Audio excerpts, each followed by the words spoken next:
and then the rest of what was already on my page continued there. So you can see when I go back to the text, it puts it in the head, and then I can update. And now I'll take a look at the actual page itself.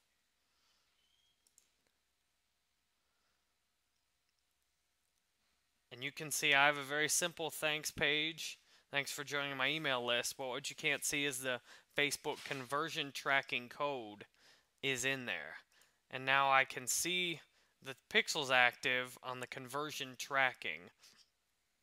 I can see it's active, and that means in the past 24 hours, someone has looked, which was me, at the page with the conversion code on it. This means I can now create an ad and select this conversion tracking pixel and then optimize by conversions. If I wanted to do it again for a different objective, I just go to create conversion pixel, pick a category. For example, if I wanted to do it after my checkout page, I could say jerrybanfield.com checkouts. Create the pixel, and then I would do the same thing on the checkouts page. I hope this has been helpful for you, and I'll show you how to create and optimize and analyze campaigns by conversions in later lessons. You have the information you need to basically understand the Facebook page and how to get a good user experience. Let's look now and show what exactly all of it can look like and feel like when it comes together. You want your page to be more like a laser than a funnel. You want your page to appeal and be perfect for the exact right person. All of the people it's not right for don't matter. If you're running ads and getting lots of traffic, the only people you want your user experience to be perfect for are the ones that are going to convert.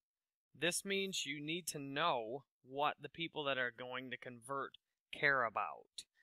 One thing a lot of people care about is how many likes you have and how much engagement your page has. People tend to care a lot about that because when your page has a lot of likes and a lot of engagement, it shows you're established. It shows you're a business or a page they can trust. Once you have been established, people are a lot more likely to look and visit and interact more seriously with your content. If you see a page that is new, it is not as likely to inspire trust. And this is a big thing. Even if you're using a squeeze page, let's look at my squeeze page and see how people are actually going to interact with that. You can see here on my squeeze page, and I'll zoom in for you a little bit. When people land here, one of the first things they notice is how many likes I have. But also, the power users I'm looking for that may actually do business may not even take the time to read hardly anything. They may go directly to my website or my contact page. Or what I've often done when I see squeeze pages, I go straight to the main Facebook page. You spent all this effort on your squeeze page, and now the power user, the perfect person you're looking for, is judging you based on your Facebook page. I've set my whole page up to appeal to my ideal client. My ideal client, and how do I know this? I've gotten this feedback consistently from the clients I have. They said, I liked how many page likes you have. Ironically, I've only had a couple of clients with more page likes than me.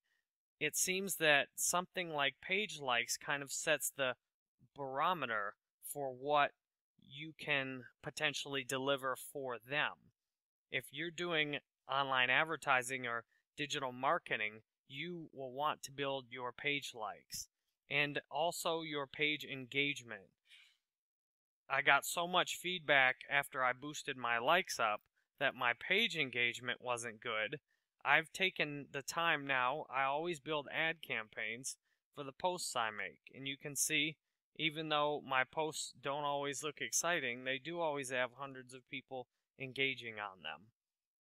And I'll show you how to make those ad campaigns. A lot of people also look straight at my YouTube content because they feel like they can see through or learn a lot more about me by watching the content I posted on YouTube. You can see I've got a 2-hour video, a complete Facebook advertising training video on my front page of my YouTube app. You can see I've designed the whole page to maximize my user interface for the power user, because the power users tend to go click on everything. They will go through and click on my website, or they'll go click on my YouTube channel, or they'll do all of that. They'll go read 5 or 10 different posts. They'll scroll all the way down to the very bottom of my posts and make judgments on my page based on things I posted months ago. Knowing this about your power users can help you figure out what you should focus on your page.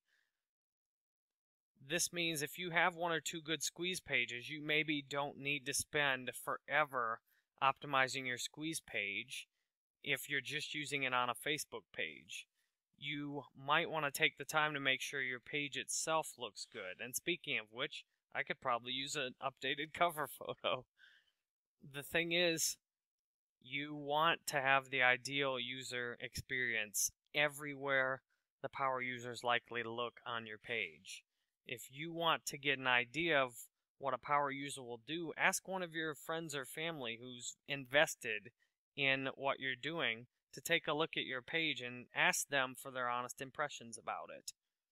Now that you have an idea of what kind of points you should pay attention to in the user experience on your page, it's time to create ads with that experience in mind.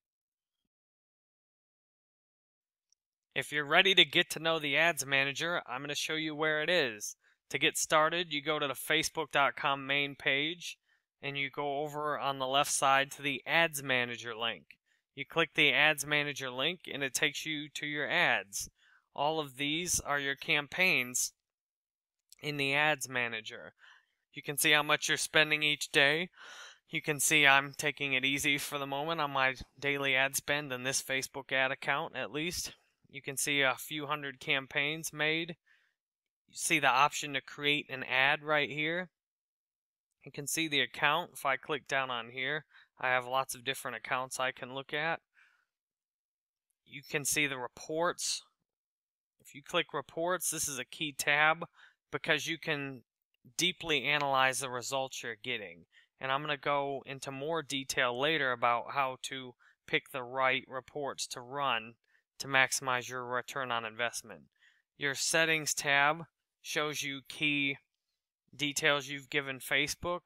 Your billing tab will show you ways you're paying Facebook. Your conversion tracking shows your current pixels you have that will allow you to track conversions. The Power Editor link right here gives you access to the Power Editor tool, which lets you edit, copy, and manage a bunch of campaigns at a time. I'll go into the Power Editor in detail because it's a very helpful tool for getting a lot of work done in a short period of time. And also, it can make you want to poke your eyes out if you try and use it too much. So a healthy balance of the Ads Manager and the Power Editor will give you the ideal return. You can learn more on links here. You can search your ads. And back here in the campaign and ads again is your most important interface. You can see all of the ad campaigns you're running. The little green button means the ads are active. These buttons mean they're paused. You can see full reports for more information. You can sort by any of these columns, which if you're running a lot of campaigns becomes very important. Again, to get to the Ads Manager, you can go to the logo, to the home page to start, and go to the Ads Manager right here, and you're here. And you create an ad by clicking this green button. Simple stuff, but it helps to know where you're at. If you're ready to take a look at the Ads Manager basic functions for creating an ad, let's do that now. Step 1, you click Create an Ad. Step 2, if you want to make a ad to website, you click Add Website. If you want to do page post engagement, you do page post engagement.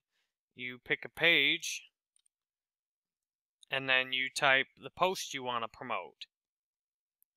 If you want to do website conversions, you pick a URL you want to do, and then you have to pick a conversion pixel that you've already made active in a previous step. If you have more than one, you can pick more than one. If you want to do app installs, you have to pick the app and then put in the details for the app. The same thing goes for app engagement. App engagement's great if you already have people using your app and you want to get them back to it. Event responses are a very powerful ad that you can use if you want to get people to an event. So say I want to pack people at this event, I click event responses and the event itself will be promoted. If you pick the wrong type, you can't go back and repick it again very easily. So, Ads Manager, back to create an ad. You can also make offer claims. If you have an offer, you can pick an offer to promote. If you haven't made one yet, then you have to go and create a new offer here, and then you can put this post on the page and promote it all at once. So these are the basic details of how you use the Ads Manager to pick a type of ad you want to create. Now I'll quickly go through and show you the rest of the features that pop up. Images. You can put up to 6 images per ad unit. You can upload them, use images you already have. You can also reposition images to show in the newsfeed or in the right column based on what position they're in. The headline for your ad is shown differently on the right column versus the newsfeed. So if I put bandwork headline here, you can see it's not shown on the newsfeed, but on the right column it shows up underneath the page title. The text shows up here on the right column, and on the newsfeed the text is featured here. If you check sponsored stories, it'll make an automatic post to show to people's friends. You can choose a landing view. If you're using a squeeze page, the landing view is critical. You have to put in your squeeze page. You can also place the ads in the newsfeed and or the right column specifically right here. The audience section allows you to choose countries. You can put multiple countries, and you can target by state, province, city, or zip code. You can choose ages.